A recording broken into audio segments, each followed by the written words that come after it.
வணக்கம். ஜஸ்வினி ஃபுட்ஸுக்கு உங்களை வரவேற்கிறேன். இன்றைக்கு நாங்க சின்ன பிள்ளைகளிலிருந்து பெரியாக்கள் வர விரும்பி சாப்பிடுகிற கோகோனட் புடிங் செய்ய போறோம்.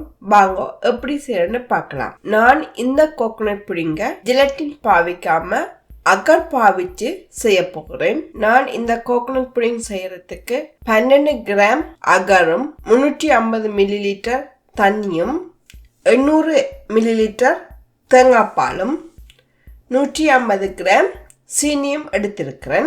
இவ்வளவு பொருட்களையும் வச்சு எப்படி கோகோனட் புடிங் செய்யறேன்னு பார்ப்போம். முதல்ல நான் 12 கிராம் அகர் எடுத்து வச்சிருக்கிறேன். அதை நான் 10 நிமிஷத்துக்கு தண்ணியில ஊற வைப்போம். நான் ஏன் இதை தண்ணியில ஊற வைக்கிறேன்னு சொன்னா, இது இலகுவாக கரையணும் என்றதற்காக தண்ணியில 10 நிமிஷம் ஊற வைக்கிறேன்.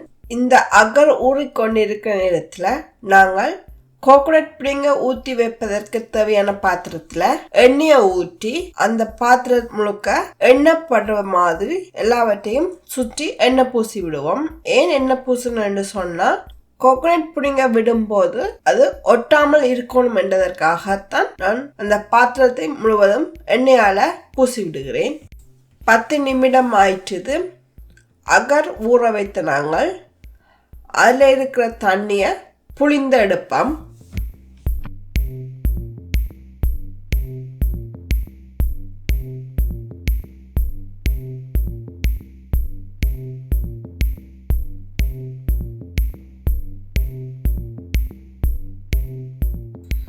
நான் டின்னில் இருக்கிற கோகோனட் மில்க் பாவிக்கிறபடியால அந்த கோகோனட் மில்க் கட்டியல் இருக்கும். அதனால வேறொரு பாத்திரத்துல ஊற்றி நான் அந்த கட்டில் இல்லாமல் அந்த கோகோனட் பாலை கரைத்து விட போகிறேன். உங்களுக்கு விருப்பம்னு சொன்னா நீங்க ஃப்ரெஷ் கோகோனட் பாலையும் பாவிக்கலாம்.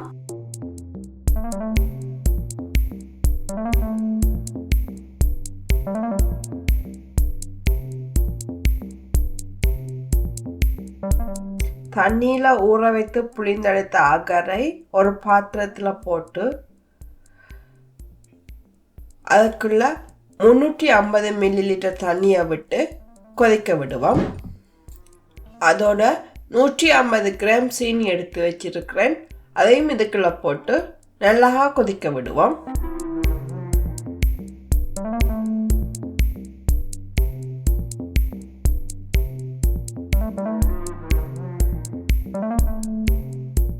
இந்த அகரும் சீனியும் கரையும் வரைக்கும் நல்லா கொதிக்க விட வேணும். உங்களுக்கு பார்க்கவே தெரியுது, இந்த அகர் கொஞ்சம் கொஞ்சமா கரைஞ்சு கொண்டு வருகுது.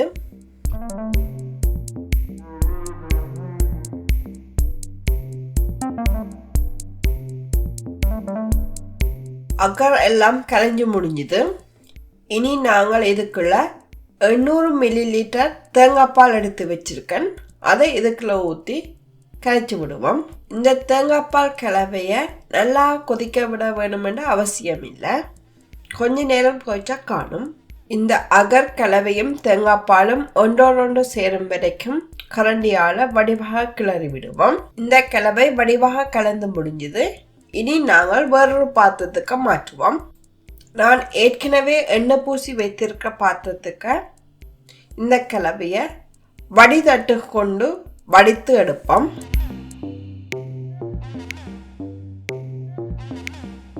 உங்களுக்கு பார்க்கவே தெரியுது, கண்ணுக்கு தெரியாமல் கரையாமல் இருந்த கடற்பாசியல்.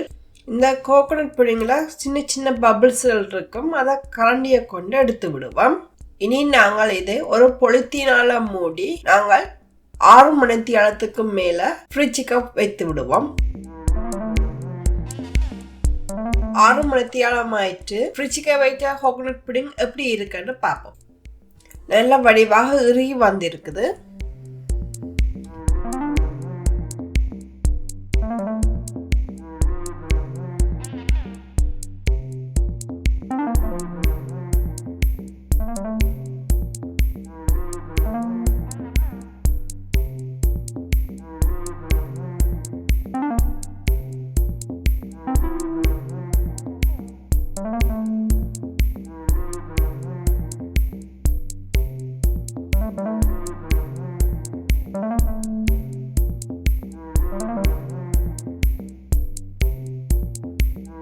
இனி நாங்கள் இந்த கோகனட் புடிங்க சின்ன சின்ன துண்டுகளாக வெட்டி சாப்பிடலாம்.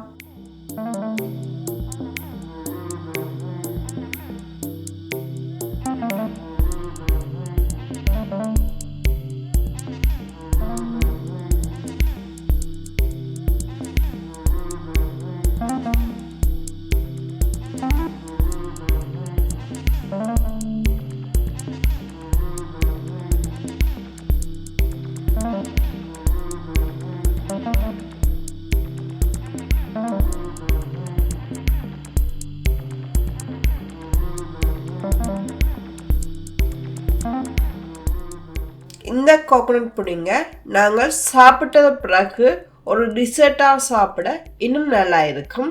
இலகுவான இந்த கோகனட் புடிங்க நீங்கள் உங்கள் வீட்டில் செய்து பாருங்க.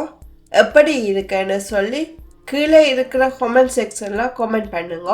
இந்த வீடியோ பிடித்திருந்தா உங்கள் நண்பர்களுடன் பகிர்ந்து கொள்ளுங்க. மறக்காம ஜஸ்வினி ஃபுட் சேனலை சப்ஸ்கிரைப் பண்ணுங்க. அதோட அதுக்கு பக்கத்தில் பெல் ஐகானையும் கிளிக் பண்ணுங்க. அப்பதான் நான் போடுற வீடியோக்கள் உங்களுக்கு உடனுக்குடன் வந்து சேரும். மீண்டும் ஒரு புதிய வீடியோவுடன் உங்களை சந்திக்கிறேன். நன்றி, வணக்கம்.